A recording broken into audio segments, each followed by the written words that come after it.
Começa agora o Jornal da Zimbo com Tatiana Reis. Boa noite. Duas crianças, uma de 4 e outra de apenas 2 anos de idade, foram encontradas mortas no interior de um tanque de água no município do Talatona. Segundo a Polícia Nacional, a mãe das crianças terá confessado a autoria do crime. Em causa estará a descoberta de um problema de saúde que, consequentemente, terá afetado também as crianças. Petilson, de 4 anos de idade, e Egmara, de 2, foram encontrados mortos no interior deste tanque d'água em casa da vizinha.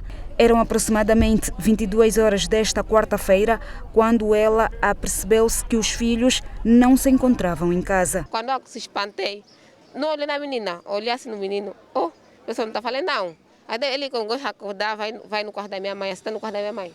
Saí, fui até no quarto da minha mãe, bati a porta. Falei, mamãe, Petilson está aí.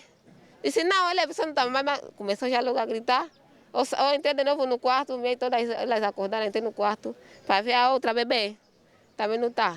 A família saiu para procurá-los com a ajuda dos vizinhos. Momentos depois, a má notícia chegou.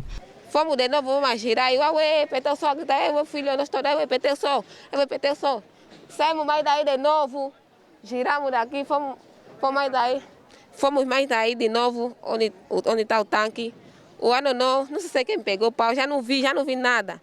Começou a mexer no tanque. Disse, aqui tem uma coisa. Não sei quem foi ver. Tá? Tem água? Sim, onde tem água. Disse, aqui tem uma coisa. Não sei quem foi ver, já não controlei. Viram assim, alguém gritou, uauê, é perna do Petilson. Nós todos aí pegamos, minha irmã pegou, ligou para a polícia.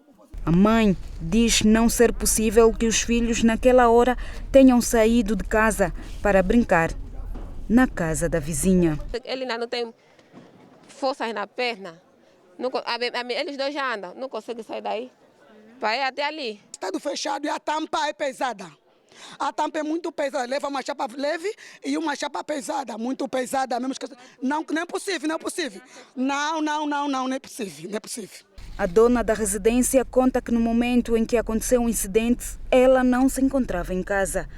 Sim, deixei fechado, estava fechado. Eu deixei fechado. Então, as mesmas poucas senhoras, que eles tiram água aqui, não deram conta que fecharam o tanque ou deixaram aberto.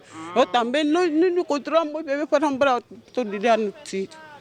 Foram na escola, vieram, até estavam aí na minha prima lá em cima, eles foram para fazer o serão mesmo lá. Quando vieram, também pegaram a cama, jantaram, foram para descansar. Os cadáveres foram recolhidos na manhã desta quinta-feira pelo Serviço de Investigação Criminal. E a mãe das 2 crianças já foi detida pela polícia. O Serviço de Investigação Criminal em Benguela apresentou 63 indivíduos que se dedicavam à prática de vários crimes. A operação resultou ainda na apreensão de vários artigos roubados. 63 cidadãos entre 16 e 65 anos de idade foram apresentados hoje pelos Serviços de Investigação Criminal. Com os marginais foram apreendidos vários bens, com destaque para uma viatura Toyota Hilux, furtada em Luanda, e uma arma de fogo. Segundo o porta-voz do SIC, Vitorino Coutinho, a maior parte das ações foram premeditadas e uma boa parte dos envolvidos já tem passagem pela Polícia Nacional. Destas ações foi possível apreender diversos meios, fazendo-nos constar uma viatura de marca Toyota Hilux, viatura esta que teria sido furtada em Luanda, uma arma de fogo do tipo AKM apreendida nas mãos dos marginais, 6 motorizadas de diversas marcas e cilindragens, 57 sacos de fertilizantes de tipo NPK 122412, 9 botijas de gás butano de 1 por 12 kg, bem como 3 televisores de diversas marcas e polegadas. Dizer que com a deteção dos mesmos foi possível esclarecer diversos crimes até então de autoria desconhecidas, com realce os crimes de ofensas grave à integridade física ocorrido no dia 21 do mês e ano em curso, no bairro 11 de novembro, cuja vítima tratava-se de um cidadão de 26 anos de idade e, na ocasião, teria sido socorrido até o Hospital Geral de Benguela, onde conheceu a morte na madrugada do dia 25 do mês de ano em curso. Na ocasião foi apresentado um cidadão que vandalizava a centralidade da Baía Farta, levando principalmente portas e janelas. Um dos seguranças envolvidos no assalto a um dos armazéns detalha como facilitava os assaltantes para também poder obter proveitos próprios. Correu do nosso turno, eles chegaram à noite, vieram com carrinhas, então o gerente de outra porta, o armazém mesmo, então ele tem a chave, abriu para a porta, ele entrou, então ele tirou o produto, gente o elenco deles, então meteram para a carrinha e depois eles foram, não falaram nada para nós, só saíram. Polícia de Investigação Criminal apresentou hoje 63 cidadãos envolvidos em crimes de natureza diversa. Muitos cidadãos continuam a desobedecer as regras de prevenção e combate à Covid-19, apesar do agravamento das multas nesta nova fase da situação de calamidade pública. A TV Zimbo constatou hoje esta realidade aqui em Luanda. Angola registra um aumento rápido de casos de Covid-19. Nesta nova fase de situação de calamidade pública, as multas por incumprimento das medidas de biossegurança estão mais pesadas. Mas tudo isso parece não preocupar muitos cidadãos. Na via pública, uns não usam a máscara, outros usam-na incorretamente, arriscando-se assim a desembolsarem um valor entre os 15 e 20 mil kwanzas. Está me sufocando, então não quero usar, está fazendo muito calor. Não tem receio de ser contaminado? Nada, nem tenho. Não estou vendo nenhum morto próximo. No bairro São Paulo, os utentes formam aglomerações, até na fila do banco. Uma vez que não há organização por parte do banco, é complicado manter o afastamento entre as pessoas. Uma vez que é uma estrutura e tal, tinha que estar aqui um segurança pelo menos para manter o cumprimento das regras, não é o que se vê aqui. Qual é a mensagem que tem a deixar? A mensagem que eu tenho a deixar é que os gerentes destas entidades e tal tinham que primar mais pelo cumprimento das regras. Nas paragens de autocarros também se verificou o ajuntamento de pessoas. Já no seio dos taxistas, por um lado há aqueles que excedem os 75% de lotação. Por outro lado, há também aqueles que cumprem as medidas de biossegurança. Bem, eu e o meu cobrador de momento não estamos a aceitar um passageiro entrar sem máscara. Quem não tem, não sobe. Não, tem cumprido, sim. Ainda há bocadinho desci de um táxi de Viana para Casco Congolense e o motorista exigiu a máscara ao passageiro. De acordo com dados da Comissão Multissetorial de Prevenção e Combate à Covid-19, Angola tem atualmente um registro de mais de 26 mil casos positivos da doença. A nova fase da situação de calamidade pública, que iniciou nesta quinta-feira, deverá durar 30 dias. E o Comando Municipal do Kazenga encerrou alguns estabelecimentos na noite desta quarta-feira por estarem a funcionar fora do horário recomendado pelas autoridades. A polícia efetuou uma operação para sensibilizar os cidadãos a cumprirem as medidas de biossegurança para reduzir a propagação da Covid-19. O relógio marcava 22h30 e no Comando Municipal do Kazenga os agentes preparavam-se para mais uma operação. O objetivo é averiguar o cumprimento das medidas de biossegurança nos bairros. Nós, mais uma vez, a par da atividade que realizamos ontem, a mensagem do comandante municipal foi passada e rapidamente os agentes seguiram viagem. Primeiro ponto.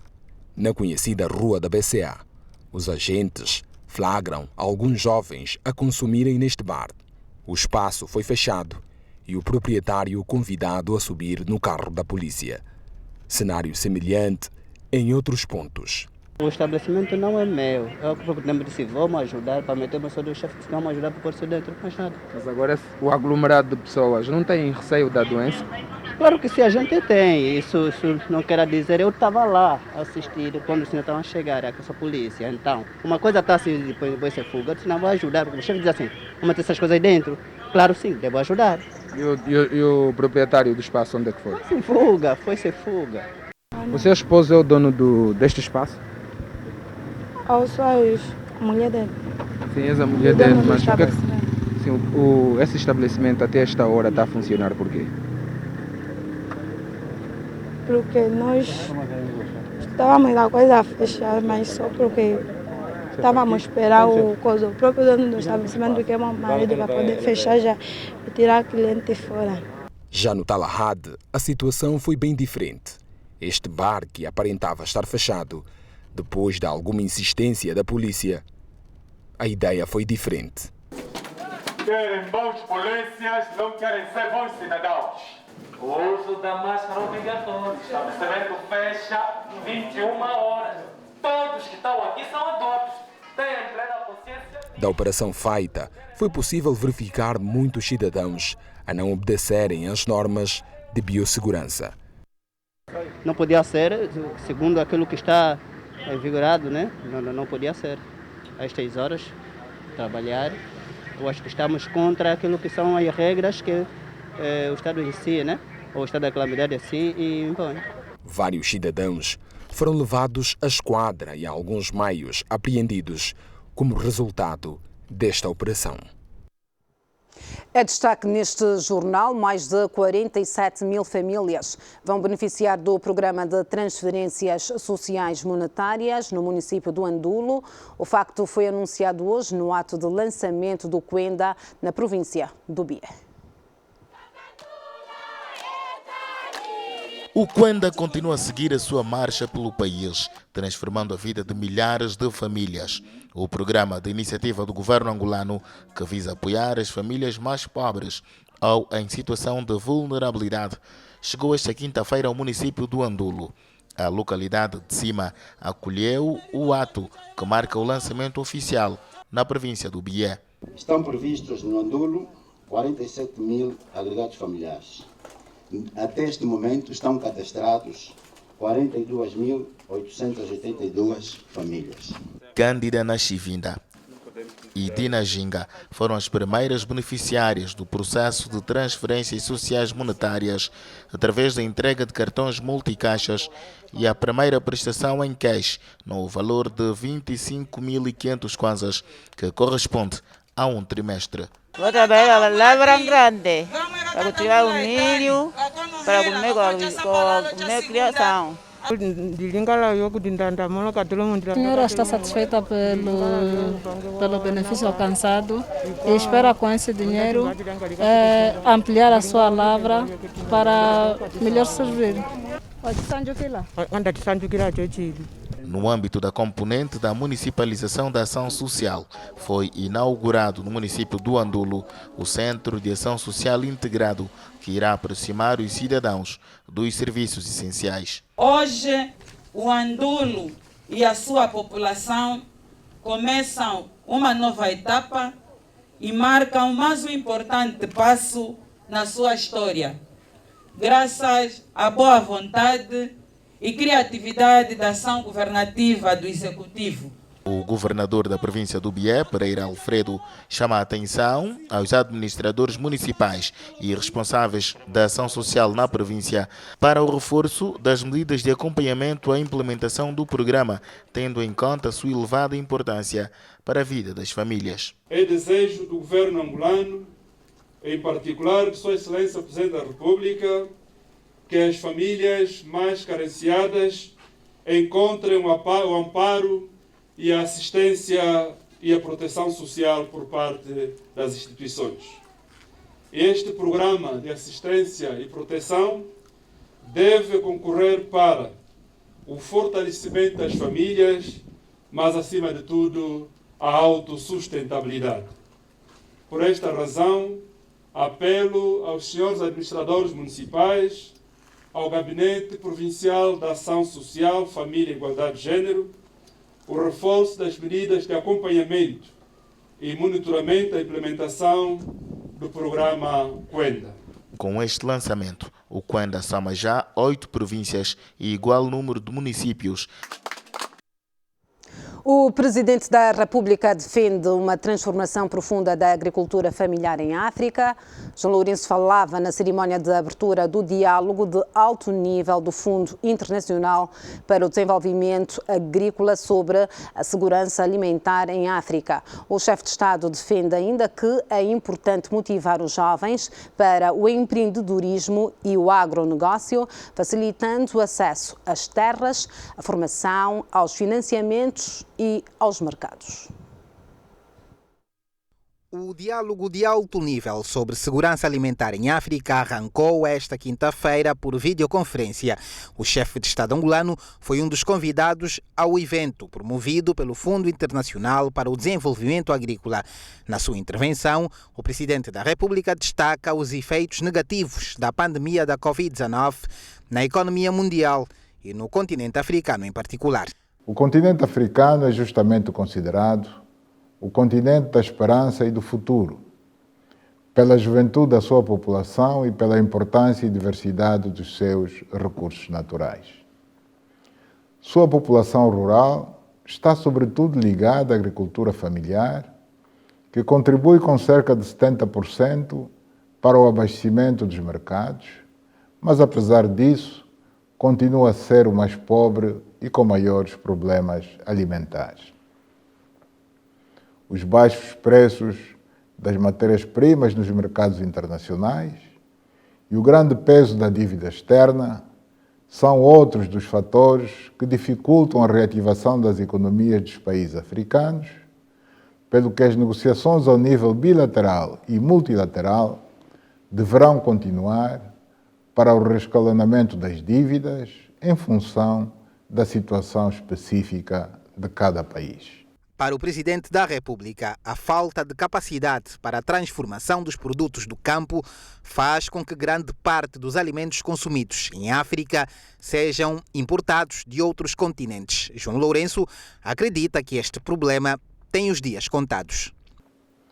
Entrou em vigor a Zona de Livre Comércio Continental Africana, que vem incentivar as relações comerciais de produtos e serviços entre países africanos, fortalecer a integração regional e reverter a forte dependência da importação de alimentos e outros bens de consumo.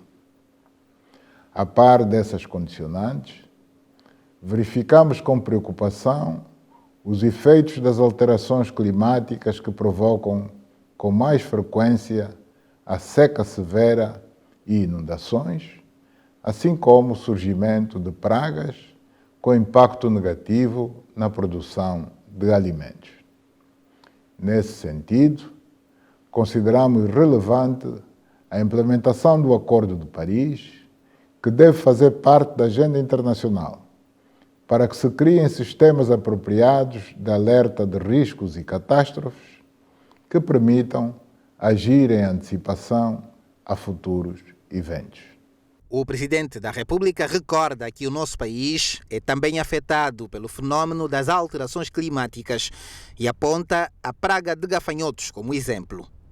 Nos últimos anos, verificamos uma forte vontade dos países africanos e da sua organização, a União Africana, no sentido da transformação e da modernização da agricultura, das suas instituições, na melhoria da qualificação e aproveitamento dos quadros técnicos, na definição de novas estratégias e prioridades. A população africana é jovem e terá um papel fundamental nessa transformação e no desenvolvimento da agricultura e das pescas. É importante motivar os jovens para o empreendedorismo e o agronegócio, facilitando-lhes o acesso às terras, aos insumos, à formação, aos financiamentos, às novas tecnologias e aos mercados. Esforços vêm sendo envidados para a melhoria dos processos de conservação e transformação, a fim de se evitarem perdas significativas ao longo de toda a cadeia de valor, melhorar a qualidade e apresentação comercial, reduzir os custos criar mais postos de trabalho e oportunidades de exportação. Na sua intervenção no diálogo de alto nível sobre segurança alimentar, o chefe de Estado destaca o processo de transformação e modernização da agricultura em África. João Lourenço assinala que esta é uma vontade dos países do continente que se verifica sobretudo nos últimos anos. No controle da praga de gafanhotos que assola as culturas no sul de Angola, contamos com assistência técnica da FAO através do projeto de resposta à propagação de gafanhotos na África Austral. Uma preocupação complementar prende-se com os aspectos nutricionais, já que continuam a estar entre as causas principais das elevadas taxas de mortalidade infantil e do aumento de casos de diabetes e da tuberculose em África. Senhor Presidente, minhas senhoras e meus senhores. O discurso do Presidente da República na reunião de alto nível sobre segurança alimentar em África fica também marcado pela valorização da agricultura familiar. João Lourenço enaltece o papel da mulher neste processo. Na generalidade dos países africanos, ainda é preponderante a agricultura familiar e nela a mulher ocupa um papel relevante, utilizando instrumentos tradicionais que exigem um maior esforço e reduzem a produtividade. Impõe-se uma profunda transformação nesta área através da sua formação em escolas de campo, do acesso às terras e ao crédito. Por outro lado, importa investir na pesquisa sem subestimar-se o conhecimento tradicional e a experiência dos pequenos agricultores, que pode ser melhorada e desenvolvida com a aplicação de novas tecnologias. A melhoria de sementes, o estudo dos fertilizantes, o combate às pragas e doenças animais devem estar também entre as prioridades.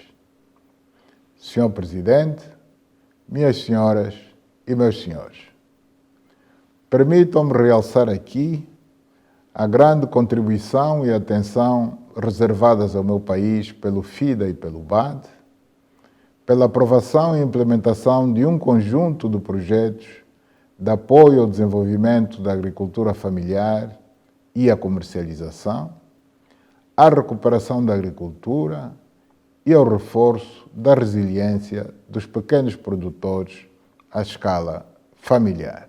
Esta é a segunda vez em pouco mais de 2 meses que o Presidente da República participa numa conferência do Fundo Internacional para o Desenvolvimento Agrícola. Angola e a Holanda assinaram hoje um memorando para a construção de um centro agrologístico. O mesmo vai servir para o tratamento, armazenamento e embalagem de frutas produzidas no corredor do Lubito para exportação. O memorando prevê o cofinanciamento da construção do centro agrologístico e sua assistência técnica. Segundo o presidente do Conselho de Administração da Agência Reguladora de Certificação de Cargas e Logística, para além do centro, existem outras nuances a ter em conta no memorando. Para além do centro, nós teremos a parte do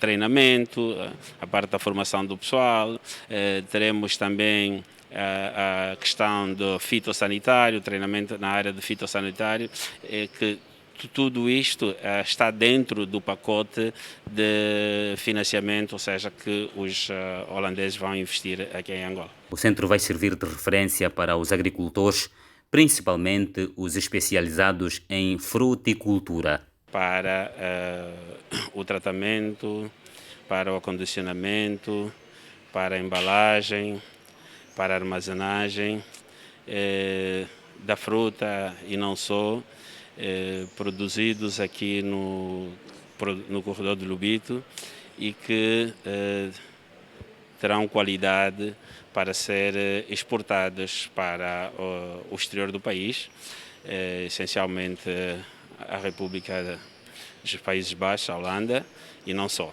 Para o ministro conselheiro da Embaixada do Reino dos Países Baixos em Angola, a criação do centro agrologístico será uma mais-valia para os dois países. O país só tem a ganhar com uma boa logística e de dois lados, como também podemos pensar no vertente local, né? Os produtos locais, o intercâmbio entre as províncias também podem apanhar boleia, digamos, nos treinamentos, nas condições que vamos colocar aqui à disposição do povo angolano.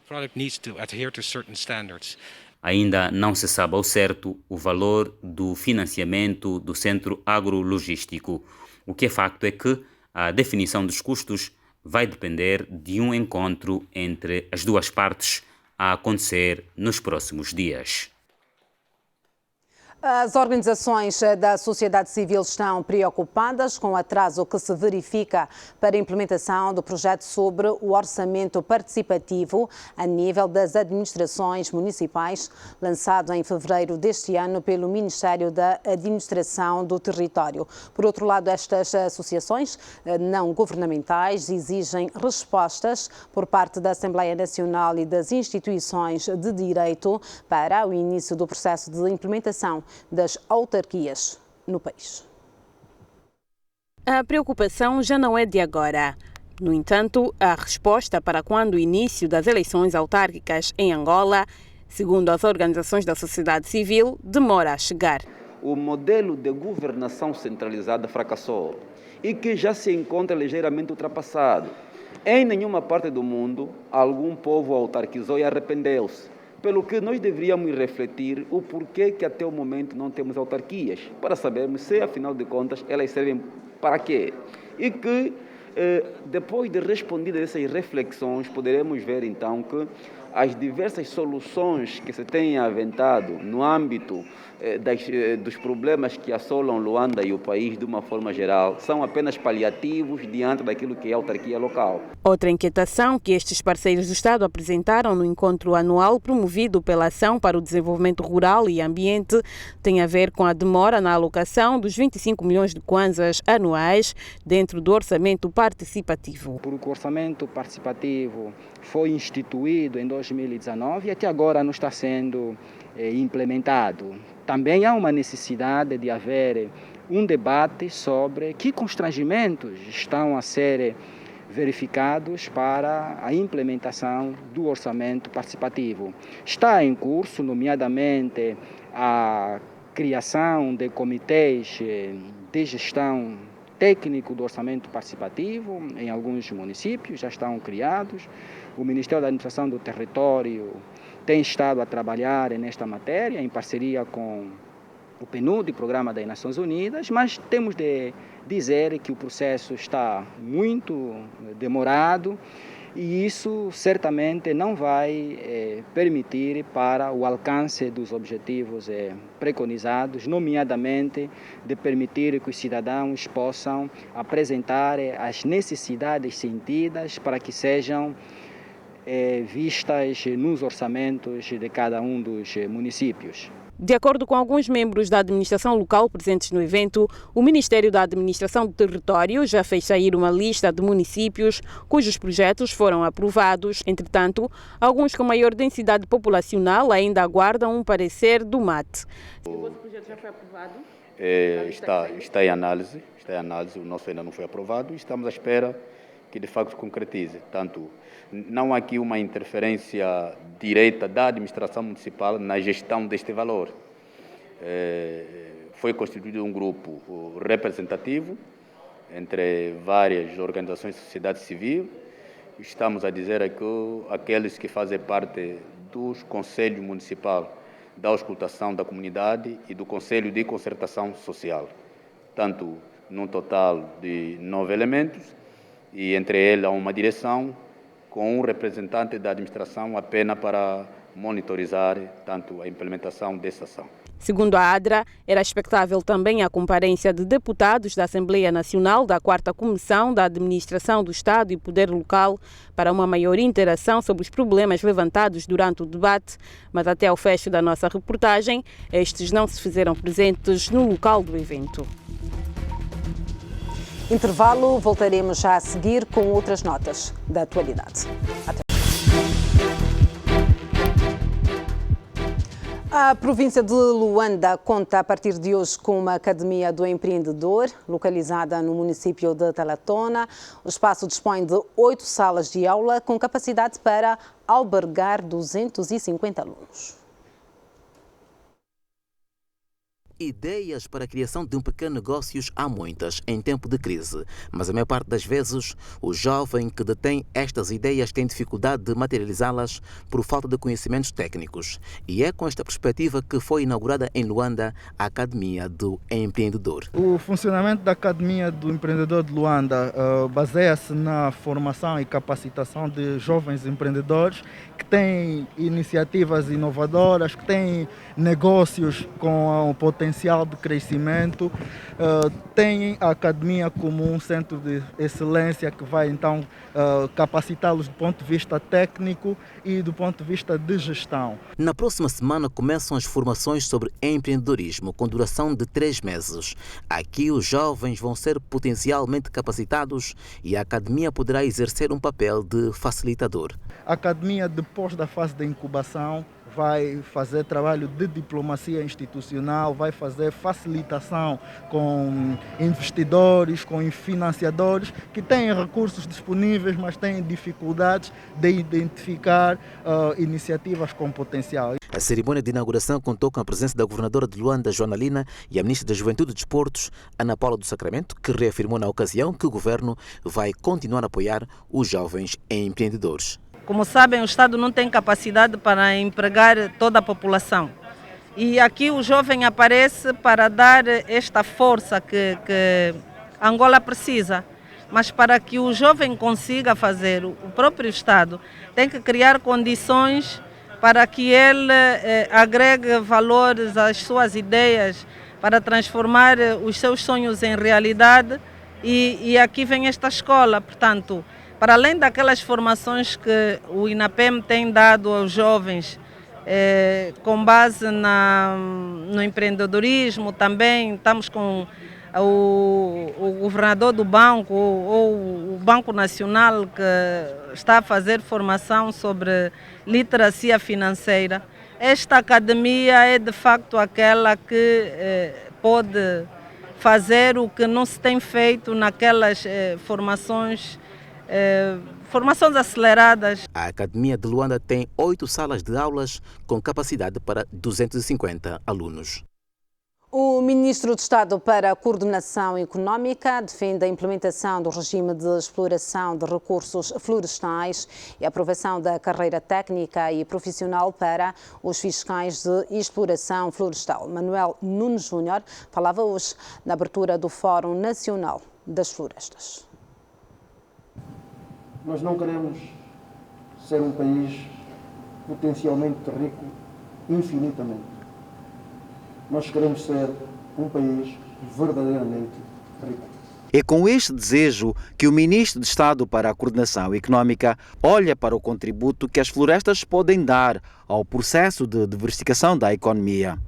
Um recurso que está identificado, mas que carece de valorização. Angola tem uma superfície florestal de aproximadamente 70 milhões de hectares, representando diversas tipologias de florestas ricas em biodiversidade e espécies de plantas de significativo valor comercial, cultural, medicinal, alimentar e estético. A reserva de madeira comercial nestas florestas foi estimada em aproximadamente 606 milhões de metros cúbicos, constituindo-se num importante ativo disponível que, em condições de sustentabilidade, permitiria uma produção anual de cerca de 600 mil metros cúbicos de madeira em touro e contribuir significativamente para o aumento e diversificação da produção nacional e das exportações. Exportações que ainda assim são baixas, praticamente sem expressão no Produto Interno Bruto Nacional. Temos que, efetivamente, ser capazes de tirar o máximo de rendimento destas imensas riquezas naturais. Para tal, temos de encarar a gestão dos recursos florestais com uma abordagem holística, assente em fortes conceitos de sustentabilidade, de modo a criar as bases e premissas fundamentais para a industrialização e modernização equilibrados deste setor. de modo a aumentar a sua competitividade, a tornar o setor mais atraente aos investidores, quer nacionais como estrangeiros, e por esta via aumentar os níveis de empregabilidade da mão de obra, fazendo com que a sua contribuição seja mais efetiva e expressiva no produto interno bruto do nosso país. Mas para isso, segundo o Ministro de Estado, é preciso corrigir as distorções que travam o desenvolvimento do setor. Nomeadamente, a introdução gradual do regime de exploração dos recursos florestais sob o contrato de concessão de exploração florestal em substituição do atual regime baseado em licenças anuais de exploração florestal. A criação de condições para aprovação pelos órgãos competentes do Estado da proposta da carreira técnica e profissional específica para o pessoal da fiscalização florestal e faunística e respectivo estatuto remuneratório, de modo a valorizar este pessoal. A promoção do aumento da produção de madeira em torno, oriunda das plantações florestais existentes e outras a serem estabelecidas, para oferecer maior disponibilidade de matéria-prima para a indústria e, ao mesmo tempo, reduzir a pressão sobre a floresta nativa. O fortalecimento das empresas do setor florestal, da respectiva cadeia de valor. O Fórum Nacional de Florestas marca a abertura do Ano Florestal 2021. O académico André afirma que a diplomacia económica em Angola ainda está aquém das expectativas. A afirmação foi feita hoje durante a realização da primeira conferência sobre diplomacia económica promovida pela Associação dos Especialistas Angolanos em Relações Internacionais. Para o representante da Academia Diplomática de Angola, ao falar da diplomacia econômica, deve-se ter em conta 3 aspectos fundamentais. Eu acho central identificarmos setores chaves, e, por exemplo, o turismo é um setor-chave. Não é? Nós perdemos muito com a falta de uma opção de investimento ou de tanto diplomacia econômica que privilegie o turismo. Por exemplo, se nós pensarmos na necessidade de uma descolonização curricular e começarmos a vender no cenário internacional conhecimentos que são de matriz africana, de matriz angolana, que podem comunicar um diferencial competitivo nas relações com outros estados, certamente ganhos astronômicos podem ser adquiridos daí.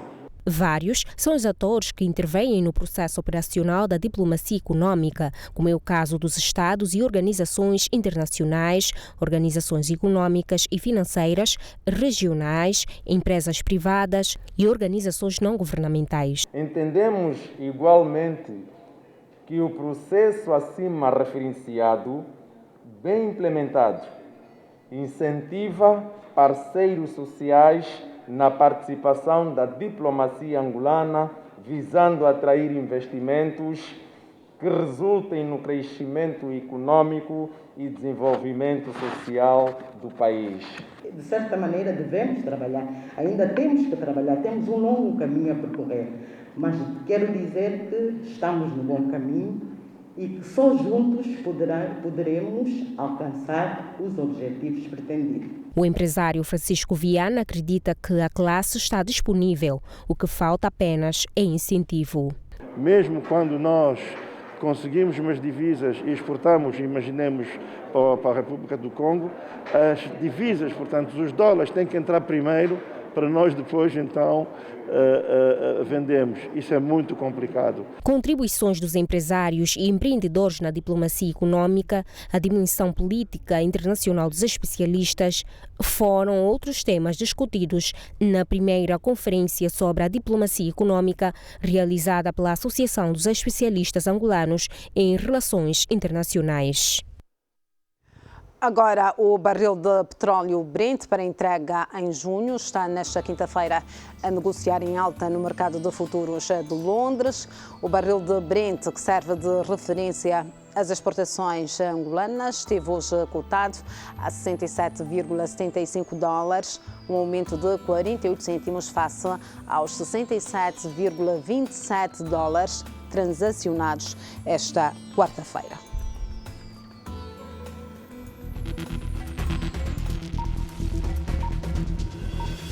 Intervalo, já voltamos.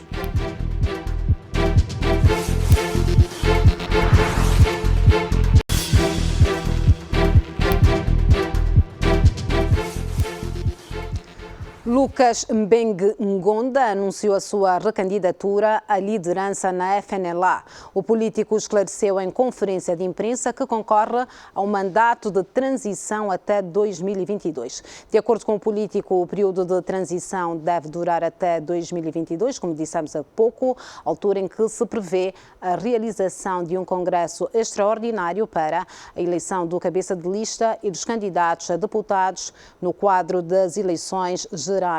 Lucas Ngonda lembrou que o partido vive diferentes desde 2007, depois da morte do líder fundador Olden Roberto, apesar dos esforços empreendidos em junho de 2020 para a reconciliação com os militantes que sentiam-se afastados da organização. Solicitaram-me insistentemente ao presidente Lucas Ngonda de reconsiderar a sua posição de se retirar neste momento da vida política ativa do partido a fim de participar no pleito eleitoral deste Congresso. Porque, na opinião deles, o partido correria, com a minha retirada, o risco de afastamento de muitos militantes que não depositam ainda a confiança e a credibilidade necessárias aos atuais candidatos à presidência que iriam ganhar, portanto, o partido. Depois de ter refletido profundamente, ponderado sobre este momento político determinante da vida da FNLA, não encontrei outra saída senão a de aceitar. O político Américo de Jesus Vaz já apresentou a sua candidatura à presidência do Bloco Democrático. O candidato promete tornar o partido na terceira maior força política do país, caso seja eleito presidente. Nós entendemos que o Bloco Democrático, na atualidade, é um partido que se encontra na periferia política, né? Periferia política porque o partido não tem estado a corresponder àquilo que são os anseios da população e do cenário político no geral. O partido precisa se constituir numa verdadeira força política e, para se constituir numa verdadeira força política, precisa, antes de mais nada, se organizar internamente naquilo que tem a ver com as bases, com as infraestruturas. O partido tem que se constituir até o município mais recôndito do país e é essa a nossa intenção para tirar o Bloco Democrático na periferia política. Só nesse sentido é que nós vamos poder, então, transformar o nosso partido numa verdadeira força política. Na verdade, o Bloco Democrático é um partido que sempre ofereceu, sempre se bateu pelas causas, e aqui elas são visíveis, causas sociais, desde os movimentos estudantis, desde as lutas dos sindicatos, desde as lutas das organizações profissionais e empresariais, e esse é o entendimento que nós temos. E nós, para essa matéria, entendemos que temos que preservar aquilo que é a identidade política, filosófica do Bloco Democrático, até é um patrimônio que vem da organização extinta, a FPD, e no ato de convenção que deliberou a extinção da FPD, o cumprimento ou o compromisso que ficou era que o ente a ser constituído para o combate futuro deveria adotar e seguir com toda a responsabilidade e com todo o exercício a defesa desse patrimônio filosófico do Bloco Democrático. O Secretariado Nacional da JMPLA procedeu nesta quinta-feira à entrega de bens materiais e alimentares a 7 famílias sinistradas das chuvas e as vítimas em fase de recuperação do incidente provocado pelo consumo da bebida caseira Caipirinha do Azar no bairro da Coop, no município de Viana. Os referidos bens foram entregues pelo primeiro secretário nacional do braço juvenil do MPLA, Crispiniano dos Santos. A bebida, batizada com o nome de Caipirinha do Azar, provocou até o momento 11 mortos no bairro Caop B, em Viana. O Ministério disse que tem que ficar seco. Depois de ficar seco, eles descascam, tem que pisar e pisar eles com despejam no balde da caipirinha. Na caipirinha eles depois pegam a jeta, despejam e depois eles fervem, fica a caipirinha. E como é que vocês descobriram isso? Descobriram-se depois dessas acontecidas todas as coisas. Até agora, neste bairro, quantas pessoas já perderam a vida? 14 pessoas. Os jovens que sobreviveram até agora continuam com algumas mazelas. Me sinto recuperado, mas as vistas só é que está me dando cabo. Não estou conseguindo ver assim muito bem. As pessoas que estiverem à distância não consigo dar conta se essa é quem, mas se estiver por perto, consigo dar conta nessa fulano, nessa fulano. Nesta quinta-feira, o primeiro secretário nacional da JMPLA percorreu a zona da CAOP-B e conversou demoradamente com os jovens que consumiram a bebida. Pessoas vizinhas daqui pegaram, me deram um carro, mas nem com isso estava a dar certo. Decidiram que tem que me levar no Capalanca. Fomos no Capalanca onde fomos. O amigo que eu andei com ele, e o encontro mesmo já estendido lá, morto. O doutor me disse, não, vamos já na sala de emergência para poder fazer uma assistência. Ele disse, não, esse tipo de doença que eu consumi não dá para apanhar, fica. Pensamos, fomos em casa para fazer medicamentos caseiros. Crispiniano dos Santos procedeu à entrega de cestas básicas para minimizar a dor e o sofrimento destas famílias. Neste clima de solidariedade, fazemos mais uma breve pausa no seu Jornal das Info. Já voltamos.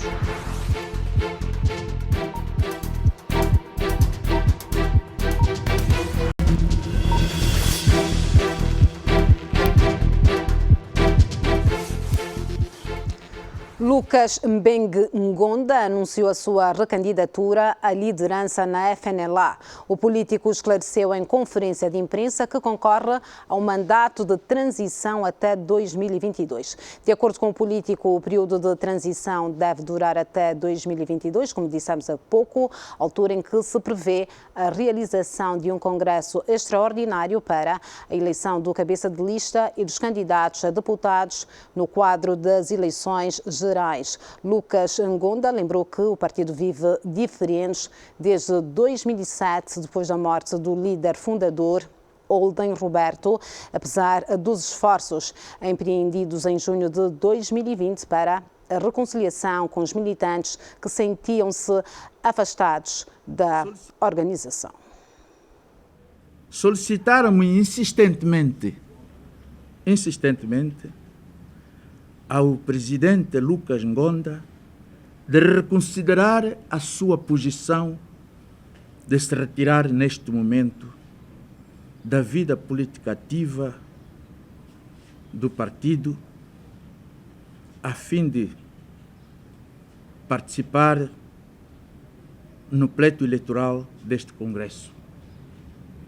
Porque, na opinião deles, o partido correria, com a minha retirada, o risco de afastamento de muitos militantes que não depositam ainda a confiança e a credibilidade necessárias aos atuais candidatos à presidência que iriam ganhar, portanto, o partido.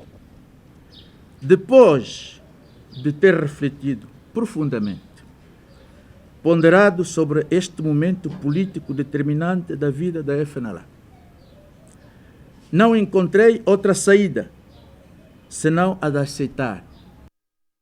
O político Américo de Jesus Vaz já apresentou a sua candidatura à presidência do Bloco Democrático.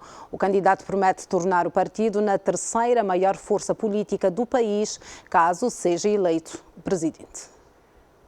Nós entendemos que o Bloco Democrático, na atualidade, é um partido que se encontra na periferia política, né?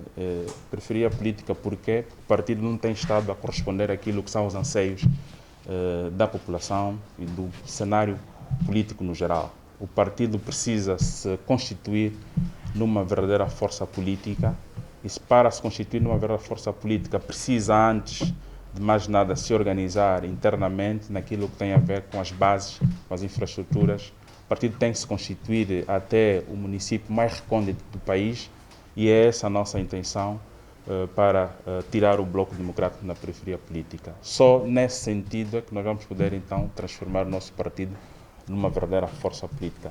Na verdade, o Bloco Democrático é um partido que sempre ofereceu, sempre se bateu pelas causas, e aqui elas são visíveis, causas sociais, desde os movimentos estudantis, desde as lutas dos sindicatos, desde as lutas das organizações profissionais, empresariais, e esse é o entendimento que nós temos. E nós, para essa matéria, entendemos que temos que preservar aquilo que é a identidade política, filosófica do Bloco Democrático, que até é um património que vem da organização extinta, a RPD, e no ato de convenção que deliberou a extinção da RPD, o cumprimento ou o compromisso que ficou era que o ente a ser constituído para o combate futuro deveria adotar e seguir com toda a responsabilidade e com todo o exercício a defesa desse património filosófico do Bloco Democrático. O Secretariado Nacional da JMPLA procedeu nesta quinta-feira à entrega de bens materiais e alimentares a 7 famílias sinistradas das chuvas e as vítimas em fase de recuperação do incidente provocado pelo consumo da bebida caseira Caipirinha do Azar no bairro da Caope, no município de Viana. Os referidos bens foram entregues pelo primeiro secretário nacional do Braço Juvenil do MPLA, Crispiniano dos Santos. A bebida, batizada com o nome de Caipirinha do Azar, provocou até o momento 11 mortos no bairro Caope B, em Viana. O Ministério disse que tem que ficar seco. Depois de ficar seco, eles descascam, tem que pisar e pisar, eles despejam no balde da caipirinha. Na caipirinha, eles depois pegam a jeta, despejam e depois eles fervem, fica a caipirinha. E como é que vocês descobriram isso? Descobrimos depois dessa acontecessem todas as coisas. Até agora, neste bairro, quantas pessoas já perderam a vida? 14 pessoas. Os jovens que sobreviveram até agora continuam com algumas mazelas. Me sinto recuperado, mas as vistas só que está me dando cabo. Não estou conseguindo ver assim muito bem. As pessoas que estiverem à distância não consigo dar conta se essa quem, mas se estiver por perto, consigo dar conta nessa fulano, nessa fulano. Nesta quinta-feira, o primeiro secretário nacional da JMPLA percorreu a zona da Caope B e conversou demoradamente com os jovens que consumiram a bebida. Pessoas vizinhas daqui pegaram, me deram um carro, mas nem com isso estava a dar certo. Decidiram que tem que me levar no Capalanca. Fomos no Capalanca onde fomos. O amigo que eu andei com ele, eu encontro mesmo já estendido lá, morto. O doutor me disse, não, vamos já na sala de emergência para poder fazer uma assistência. Ele disse, não, esse tipo de doença que eu consumi não dá para apanhar, fica. Precisamos só em casa para fazer medicamentos caseiros. Crispiniano dos Santos procedeu à entrega de cestas básicas para minimizar a dor e o sofrimento destas famílias. Neste clima de solidariedade, fazemos mais uma breve pausa no seu Jornal das Info. Já voltamos.